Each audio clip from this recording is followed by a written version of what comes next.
September's meetup. I'm Bruce, by the way, I'm one of the organisers. I normally get up here and speak a few things. Sorry for the delay, I've had a few technical problems, but we seem to be right now. So, for those who are here for the first meetup, a little bit about us. We're a volunteer organisation. There's volunteers that run it, organise the speakers, and the speakers are all volunteers. So, we're free and we aim for it to be free as long as we can do it. Everyone's welcome to come. So because we're a volunteer organisation, it's about building community and networking and things like that. We all do it out of our own spare time. So if anyone wants to give a talk or volunteer to help or sponsor the group so we can have a few drinks after the event, then come and see myself or lean on up the back with the camera. Ben's down the front and Angus is here. But come and see us either after the event or at Fox for drinks after. So the next meetup is Thursday, 20th of October, same place. We're currently talking to a couple of people about giving talks, but if you'd like to give a talk, come and see us and let us know. And just let us know a topic and we'll fit you in. Now, we don't want to do this, but the November meetup is on the 17th of November. It's the last official meetup for the group for the year. And what we normally do, it's kind of a bit of a tradition for the last couple of years, is basically have an open floor where we ask people something that they learned during the last year. So these are a bit different from the kind of talks that you'll hear tonight. So it's 5 to 10 minutes of just a little nifty trick that you've learned in the last 12 months to share with the group. And we really encourage people who haven't spoken before, and we're very, very happy to give you pointers and some advice. So the reason I'm bringing that up now is it'd be great if you could start thinking about it and kind of saying, I'm happy to give a talk and just letting us know something you'd like to talk about. And as we get people responding, we'll put that up and stuff. You're here, so you probably know you found us somewhere, but we have a Twitter account where you can keep updates of what we're doing. We've got a website, and LinkedIn's a really good place to connect professionally. So there's job boards and discussions and stuff on there. And we try and keep it. It's a closed group, so we try and keep it to people who are in Brisbane and in the web design industry. So sign up there. Now, getting even further into the future, another kind of tradition in the Brisbane tech meetup kind of group is the Christmas drinks. That's on the 15th of December. It's at the Platform Bar, Grand Central Station. So basically it's all the meetup groups in Brisbane, all the technical kind of minded ones get together and have a bit of a Christmas drink. So it's free. I'll send this out to the mailing list, but we're kind of using the Bar Camp meetup group as a centralised point for that. So this event wouldn't be possible without our sponsors. Really like to thank The Edge and for providing the venue and the technical support that gets the stuff up on the screen and provides this wonderful venue. As well as that, we've got Matter Solutions, who've been a long time sponsor the meetup group and the website and a lot of hosting around that, as well as helping organise the meetup. And if you need to talk to anyone about SEO stuff, talk to Ben, who's on down the front there. So tonight we've got two talks. We've got Bronson Quick, who's going to actually talk about the Edge's new website. It's based on WordPress and BuddyPress. And Eric Vlan, is going to talk about some real-world HTML. So I'd like to invite Bronson up to make his presentation.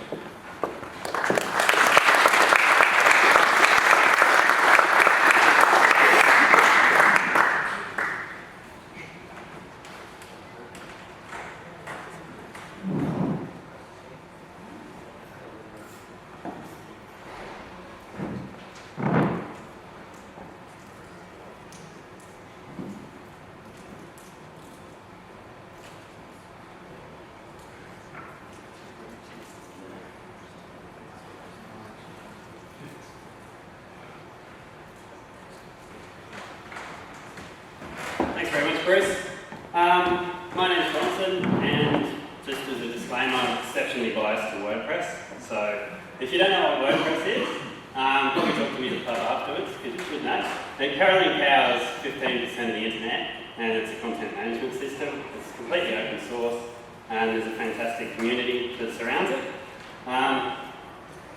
Today I'm going to talk about the Edge's new website. It might look visually all that different, but there's a lot of functionality in here that I'd like to talk about, and talk about the project as a whole, how we planned it, the issues we had, and just be very honest and open, and hopefully you guys can learn something from me, and later on you guys can tell me alternative ways that I could have handled certain things so I can learn from you too.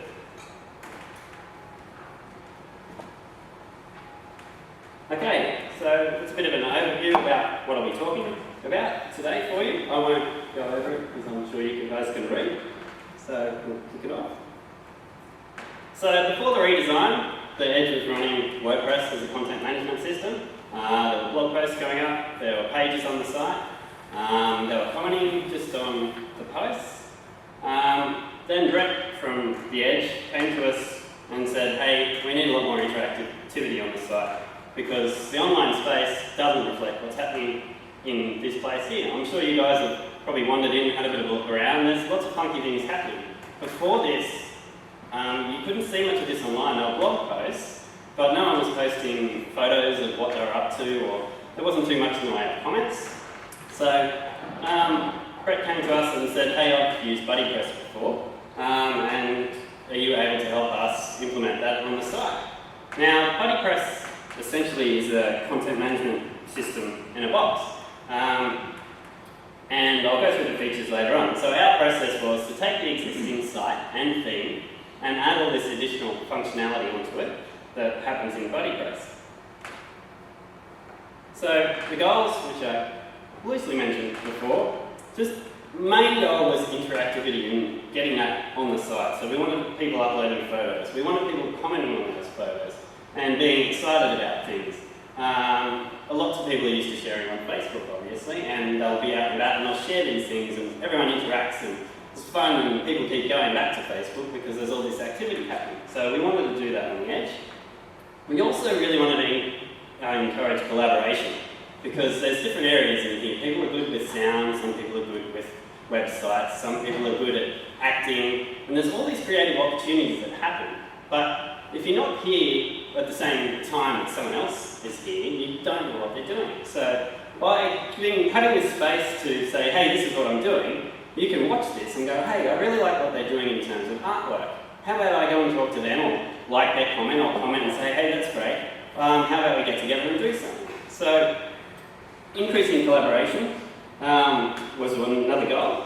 Long-term learning was another thing. So what we would like to do, hopefully, is we'll get people doing little mini courses. So they'll go from a basic course right up to an advanced course in some area that they're good at. Let's say, hypothetically, you came and signed up to the site, and you were halfway through seeing a series that someone had started.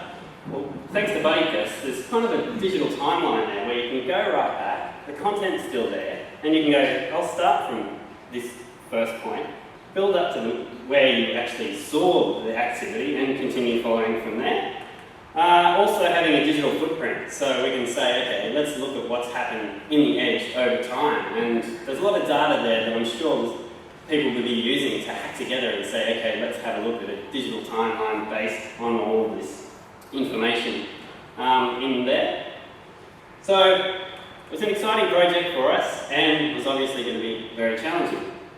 And also, trying to implement a social network for the government, obviously there's a lot of things that came up that we had to be wary of, so it's a little bit of a challenge there too. So why BuddyPress? Well, firstly, the site was built on WordPress, so obviously extending upon that is what we have to do. Either that or we drop the whole lot and we start again, but doing that is just crazy when you got BuddyPress. So BuddyPress comes out of the box with activity streams, which is similar to the wall on Facebook. You've got friend connections, so you accept friends and you can interact with them. There's groups, so we've had people creating different groups for the different areas that they're in, and you can sign up to the group, interact with the group, and post things specifically to that. So by doing that, you can filter things down so you don't have to see everything that's happening at once.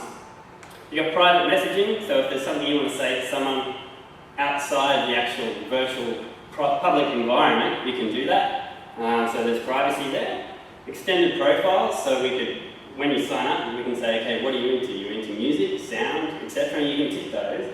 That way, other users can search by that and say, hey, this guy's into what I'm into, I'll try and collaborate them, or this girl's doing music over there, so I'll friend her and we can chat and comment. And of course, there's blogging, which everyone loves with WordPress. So during the initial scoping, there were a few things that came up. Demographic. Because the way the edge is, there's such a wide range of age range here. So you've got people that are, say, 14 up to, I don't know, probably 60 even, coming into the space and collaborating with people. So demographic age-wise was quite huge.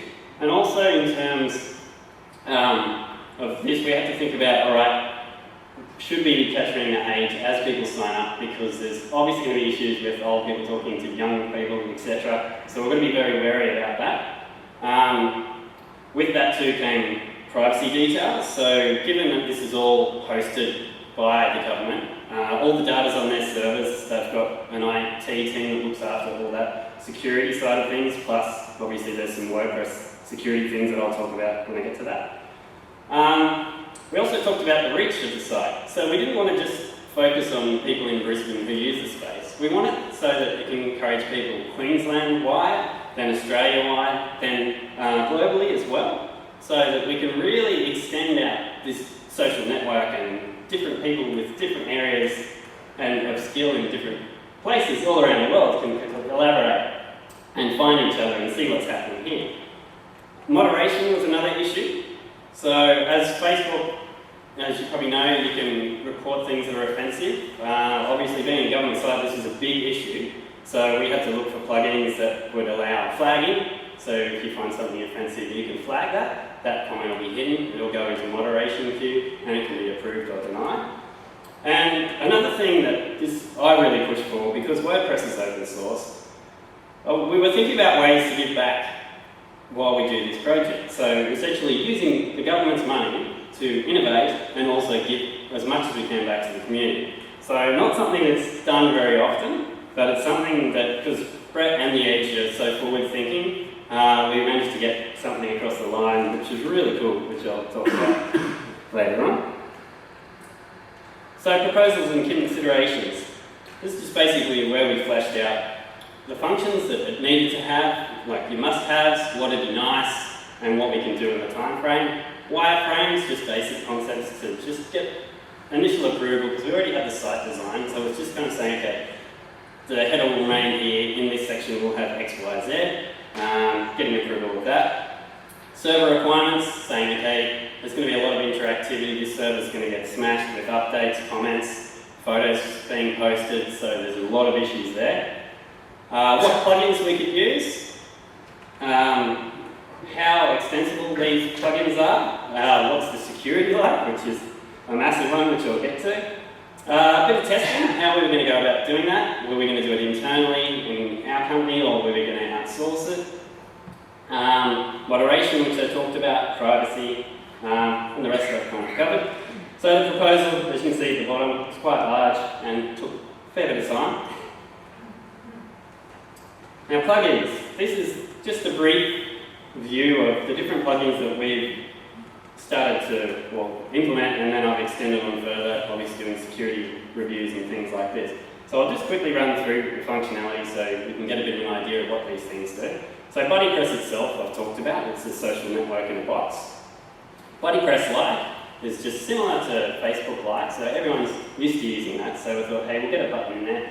As you know, it's easy to click a like button rather than type a comment, so it just shows that people are still seeing photos or blog posts and events that are going up, and they're interacting, so the person that posts it knows that people are seeing it rather than just it looking dead. BuddyPress Mobile, this one needs still a little work from here, just optimising the newsfeed so that it'll show up on your mobile phone. BuddyPress Tweet button, so just an inline tweet button so you can tweet out people's blog posts, events, their photos to the wide world. Sidebar login, that's pretty straightforward. BC OAuth, so this is so you can have Facebook and Twitter signups. Extra signups, added a few features where people could tick that they wanted to sign up to MailChimp. BuddyPress Live notification is like Facebook's live notification, so if a comment is shown, it'll show up straight away, as opposed to you having to sign out, sign in, or change pages. Moderation was a little flagging part that's added in.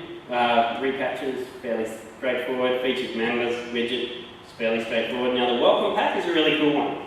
So when a user signs up, using this welcome pack, you can say, I suggest you become friends with XYZ, and also I suggest that you join these groups. So we've just got some generic groups there.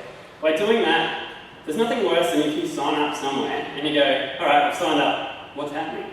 And there's nothing. It's confusing, it's boring, what's the point of that? With this welcome pack, you sign up, get an email that says, hey, join these groups. I'm like, I didn't even know those groups were there. A few clicks of a button, all of a sudden you've actually got some things happening, you can have a bit of a look around, you're spending time on the site and actually get a bit of a feel about what people are trying to do on the site. Now, we've also got plus one more. This is the really cool one.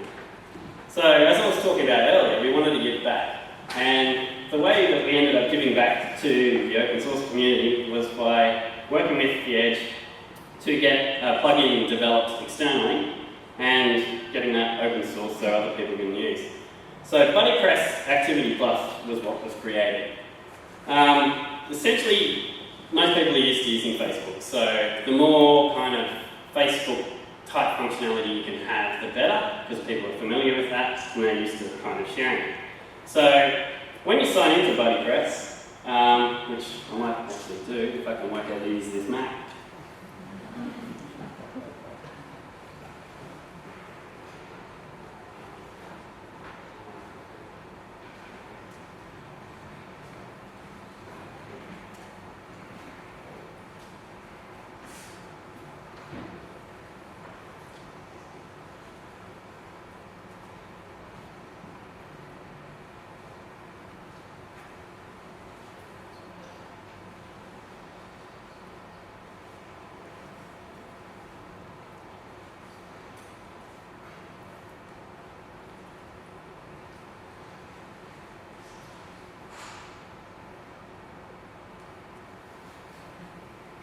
Safety first.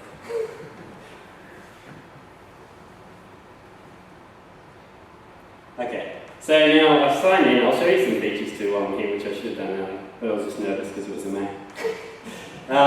So this is like your little what's happening section of the website. So you can type about what you're up to, and you'll see you've got buttons here. So you've got videos, add photos, add videos, and add links. So similar functionality to Facebook.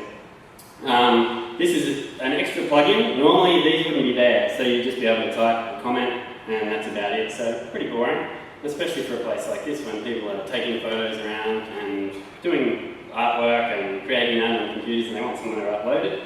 You can actually do that using this stuff, so it'll ask you to upload a file. I haven't got anything prepared here, so I don't want to put anything straight on the site. Links, you can post a link, it'll pull in a thumbnail and all that kind of stuff.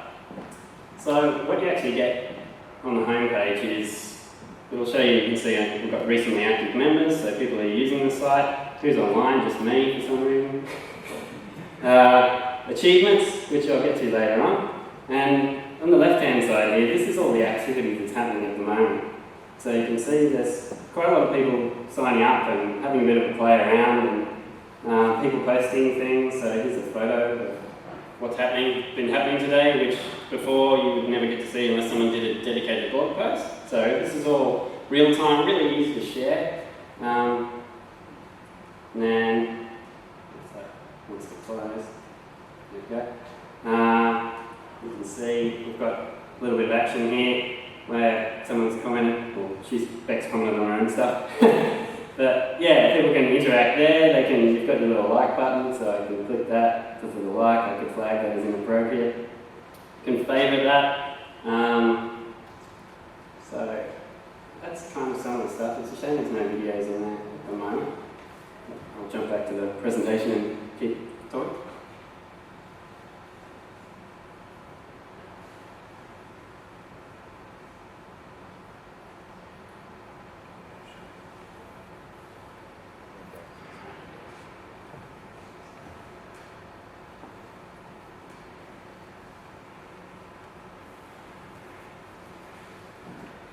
Okay, so yeah, that plugin was funded.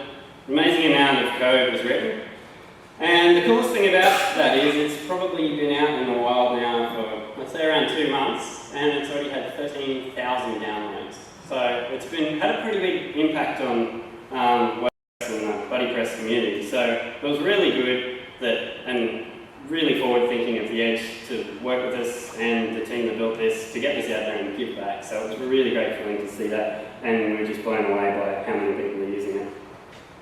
So one of the first steps for me was prototyping. So I had to look at the list of plugins we had, just have a little sandbox site, install all these plugins, and then cry, because of course they don't want to work together, do they? So I'd slowly go through and see, okay, what's the server load like? What errors are we getting? How much work have I got ahead of me? Does the current theme that we've got in their site work on top of BuddyPress, which of course it wouldn't because it doesn't have functionality. So that's some of what I had to do. And could I develop a child theme? Now, just to touch over a child theme, the really cool thing about WordPress is if you like a theme and you want to build on top of it, rather than getting in there and hacking this theme directly, you can do what's called a child theme. So the child theme essentially says, hey, my parent is dad. So, can I inherit everything that I've got unless I've got something here? So you can say, alright, hey parent, I like everything you're doing, but I don't like your menu. So I'm going to do my own menu stuff here.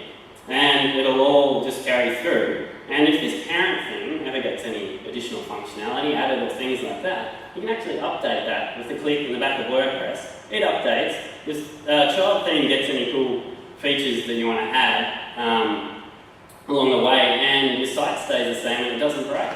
So a lot of people don't know much about child themes and how cool they are, so they'll start hacking their parent theme, they'll see an update, oh my god, I've just lost everything. So, really cool thing with WordPress. So, prototyping, I would have liked to have had a little sandbox to show you, but I've actually had to remove that and work on use that domain for another purpose, so it's no longer there. Project management. We actually use Basecamp for this project because personally I hate managing projects by email. I get enough emails as it is. I don't need feature requests or toing and froing or someone sending me something and then saying, hey, remember that email that I sent you about that on this day, and it just can't find it. It's an absolute nightmare, so we use Basecamp. So we created a to-do list and we'll say, here's what we're going to do during the project. I'll comment on any issues that I have, whether it's good or bad, but obviously as I get it done, it gets ticked off. So during the process, the client can log in and say, hey, they're at this stage, or here's what's happening there. Then at the bug stage, obviously we've trained them, the Edge how to use it. Brett was the main user here. So he'd log in and say, hey, I found a bug. Can you fix this? And I go, yeah, I can fix this, or hang on, that's going to take longer than I thought. And at any time I can log in there and it's all in there. I don't have to search through multiple emails to work out what's happening. So if you're finding you're managing projects by email at the moment, really recommend to find a project management system like Basecamp so that you've got everything traceable. You can actually have timelines. Your user you can encourage your user to log in at any time to see how the project's going. So you're going to save phone calls saying, hey, where's it at? Or emails, how's it all going? They can just log in and see how it's going. Now, version control. Originally, because there's a massive amount of plugins, there was hundreds of thousands of lines of code in these plugins that I had to go through. Look for security holes, fix those, and just look for things like bad code that was putting too much load on the server, and fixing those as we go. Originally, it was going to be 2 developers working on this, but unfortunately, it ended up just being me. So when I started, I was going to do GitHub so that we can all interact. However, when I found out it was just going to be myself using it, I actually used Dropbox as version control, which is quite unusual. The main reason I use that is because you can actually get Dropbox with version, like infinite version. So for me, it makes sense to know that my code's backed up at all times, especially considering during this project I was at a coffee shop and decided to introduce my laptop to a full cup of coffee and lost it. But I knew that my whole code was synced with Dropbox, so I got a new laptop, bam, all the code's back in it, so that was kind of handy. And also, I can go, okay, I've got to have a crack at changing this code so it does X, Y, Z, save that, oh no, I've broken it, and then I can just go into Dropbox. Can you go back a version, push that file up, back as normal. So really good when it's just one of you and you don't want to have Subversion or you don't want to have GitHub. So a really simple solution. A lot of people already have Dropbox, just a matter of enabling that versioning, which is a few extra dollars, and I think it's a lifesaver, and it was quite a few times for this project. Testing, the fun part. So we ended up using internal testing, so we had lots of members of the Edge who would log in and break it, and then lodge a bug, say this is broken, add some screenshots. So as you can see, the process was like so. Then there was a soft launch, which is the current version now. And unfortunately, during this process, I had control of everything except for the server. Now, that's not cool. I knew it was going to be an issue at the start, and had I said, can you provision this server for us over a given time frame, unfortunately the wheels of the government do move rather slowly because ITC has to deal with many different infrastructure, especially when it comes to the state library, so it's going to be a bit of a wait. So I ended up using our own VPS while I was testing this, just saying, can you make sure that the server has X, Y, Z? And I went, yeah, that's cool. So all the testing was done on our staging server, all the bug fixes were done there. Then when it moved over to the new server, there were some settings there that weren't active that I requested. So we've just been working through that now, and now I've got live site and an actual staging server with the same environment. So I've still got a few things to fix there. So here's some problems. URLs weren't encoding in existing usernames, which I only found out when this was shifted over. So if your username on the Edge has a space in it, then, and you're an existing user before we push this up, there's a few things that aren't working. And normally I get in there and say, I want to have a look through PHPMyAdmin and have a look, see if I can see why those usernames aren't the way that they should be. And unfortunately they didn't have PHPMyAdmin access. So I got that yesterday afternoon, so I've got to get in there and have a bit of a play there. I didn't activate caching fast enough on the initial rollout. Now, if you don't know what caching is, it's pretty much saying, okay, any queries, any pages that are pushed out, rather than them being dynamically generated all the time, let's actually keep just a static is the word I'm looking for, a static version, and serve that to users. So that takes a lot of load off the server. So we had a bit of a crash, a lot sooner than I expected. I think it was in 4 days. And then I said to Brett, hey Brett, sorry about that, didn't get around to activating caching. So I put that on, and for example, on the home page there, I've just got a stat. Object caching, there's, nearly 5,000 things cached on the front page alone now, so that's taken a massive weight off the server. It sounds like a lot, but when you're talking about a social network, you've got people doing status updates, you've got comments, you've got how many likes are there, you've got how many photos are there, how many blog posts are there, you've got people filtering things, and so there's a lot going on. So caching just done wonders for it. Now the next one, while I was working, I was wearing a pink sombrero. So has anyone heard of the term cowboy coding in the room? Yeah? Is that you? Anyone? Is that you? So essentially, cowboy coding, if you haven't heard of it before, is actually coding on a live site. So trying to fix stuff while people are interacting and using it. And unfortunately, I was guilty of that. And there's a little blog post here, which is fantastic.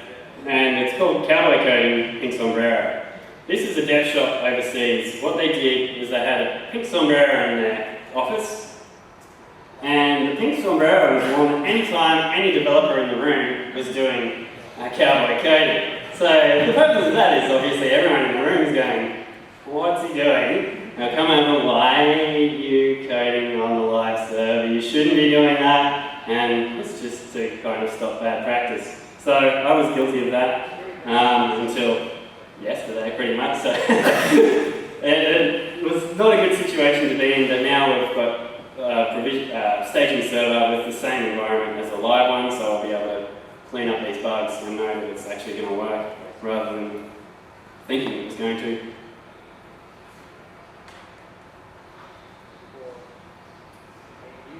So that's pretty much my talk. I just wanted to give a plug now, because I've got the opportunity. If any of you guys are WordPress users, or you're interested in WordPress, then I'd really encourage you to come along to WordCamp Gold Coast. WordCamps is a full-day weekend where people who are interested in the web and WordPress will come along and share information with each other. So there's talks over the whole weekend, and it's very, very cheap. There's 2 content streams running at the same time, so if you're a bit of a developer, you can go to the high-tech part and you can find out and learn some new things there. If you're a bit of a blogger or you're new to WordPress, we've also got the low-tech, so we've got the whole audience covered. You'll get morning tea and lunch provided on the day. We got a little funky lanyard as well. You get a chance to network with hundreds of Australian WordPress users, designers. Normally it's only $75, which is dirt cheap, but for you guys we've done a discount code, so it'll be $60. This WordCamps are not for profits, so there's people organisers are doing this all out of their own time for free. The speakers are speaking for free, and for $60 it's amazing value. The fun part is you get to learn, and then you get to go to the pub afterwards and network there. It's just, I really would love you guys to come along and enjoy it. Just a quick thanks at the end. Thanks to Matthew, the acting executive manager of The Edge. Thanks to Brett Siriani for The Edge. He's been great along the way. Thanks to the Edge team for testing and using the site. Then I've got a couple of people here who work on Wordpress who help me out over the project. Another brilliant thing about the WordPress community is you can reach out to people on Twitter or on blog posts, and they're willing to help, and it's just amazing how much people are willing to help in WordPress. And thanks to you guys for your time. Hopefully you learned something and you can teach me a few things. Yeah.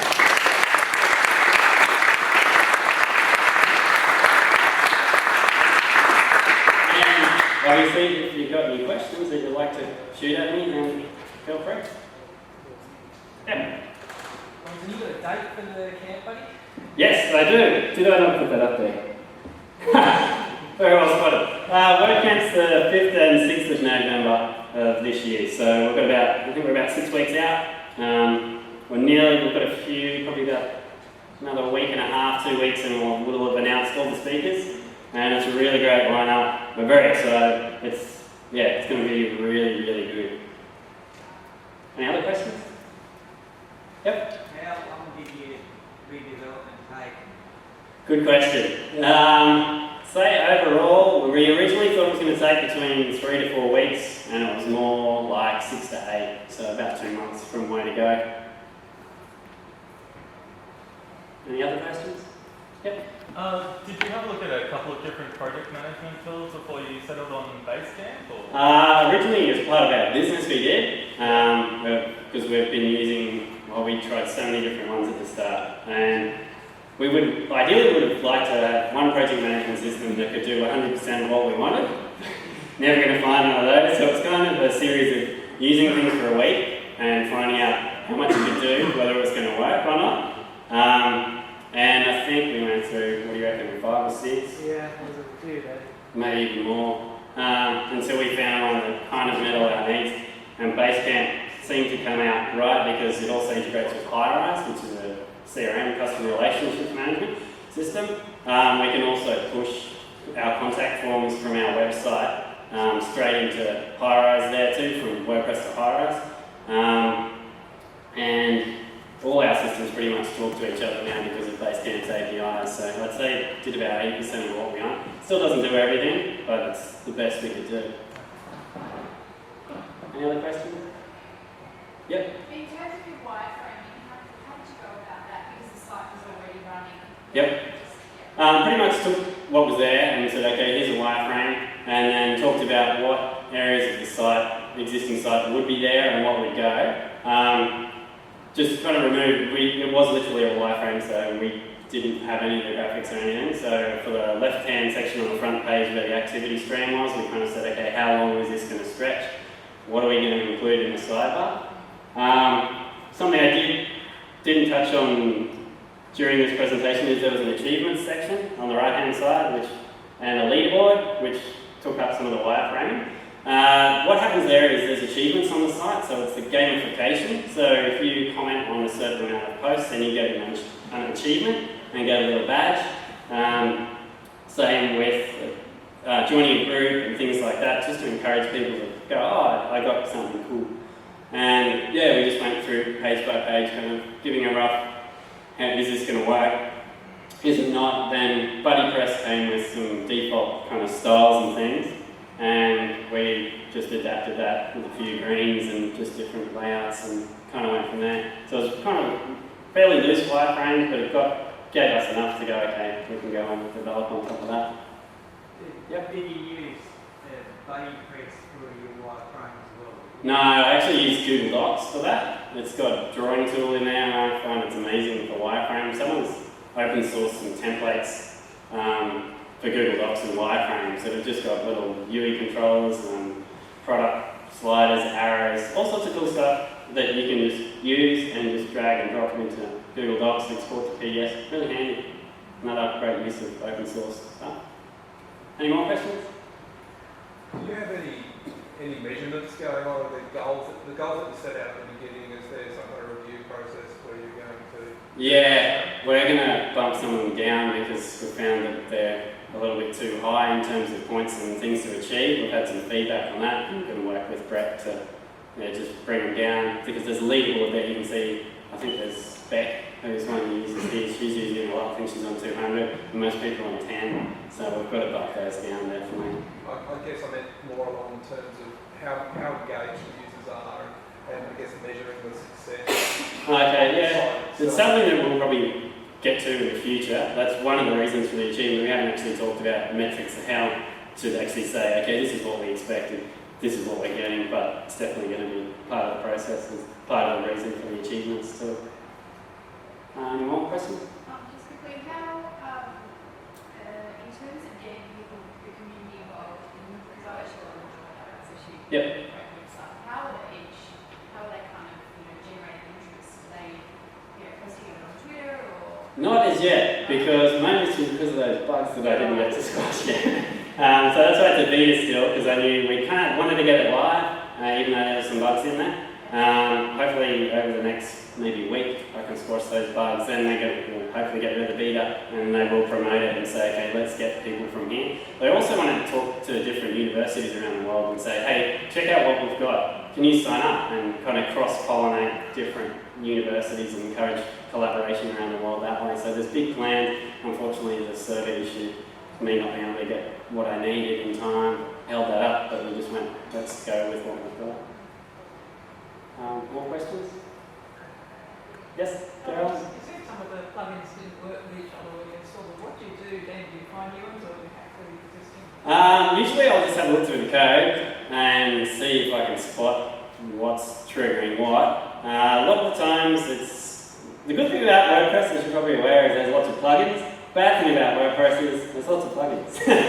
So there's no review process in that, so it's a matter of a lot of the time with simpler ones, simple WordPress sites, trial and error. I'll usually see if this doesn't work, is there another one out there? Hey, that works, good, let's go with it. Unfortunately, because this was so specific, it was a real challenge for me to go through, so I'd have to see where I was erroring out, what was happening. A lot of the time, there's a lot of JavaScript going on, and a lot of these plugins were left for dead when jQuery was updated to jQuery 1.6.1, I think was the one that most of these are spacking out on, because there's certain selectors there. They got really fussy about whether you had quotes or double quotes or single quotes, so I had to do a lot of fixing of that. So it was, yeah, pretty much, I knew that these could do what I wanted, but just going through and me crying and swearing and yeah, getting through it. That was the main component of my time for this, was trying to get these plugins fixed. Yeah, because unfortunately I didn't really have a chance to go, oh, there's another one that does that, because there's not too many BuddyPress plugins, unfortunately. With the plugin that you released, Yep. what license did you use? And can you talk a little bit about the experience with how that went with the Edge and the government? Yeah, it's released under GPL, which is the same that WordPress uses, so anything you create is essentially can be taken and built upon, and people, if they wanted to, can commercialize that and sell it. Getting that through, Brett had to slip that one through. He did an amazing job with that, but had it been any other government department, I don't think we would have been able to do what we do. Something I didn't touch upon is, because this is on a .org.au rather than a .gov or QLD.gov, a lot of looser restrictions, so we could play around a bit there, so we didn't have to worry about consistent user experience standards. We got around that, and I think because we were on .org.au, we were able to get around doing what we did and getting our way contributing this under the GPL and giving back. Another reason and how we pitched it too was to say, by doing this, we're going to get a lot of people saying, where did this come from? That'll lead them back to the site, hopefully build our community too. So kind of showing all the positives there, got us over the edge, but the edge, yeah. Any other questions? Yep. Do you do most of your websites with WordPress? All our websites with WordPress, in fact. Yeah, that's all we do. We just found that when we first started, I touched one Joomla site. I used to work on Joomla 2 years before that in a digital agency. Found it very limiting when I handed it over to clients because they were confused by the backend. It's not easy to get a hold of. Whereas WordPress, I could literally send an email with a username and password and people just got it. And because of that and my paid for support, it's a really good platform, so we stick with that. So when I'm developing sites, I've always WordPress, and when I'm developing, I think, what are the least amount of options I can give to someone, and can I make it so they can't break it? And I've pretty much been able to do that for the 2 years we've been in business, and yeah, thanks to WordPress. Any other questions? Cool. All right. Thanks very much for listening.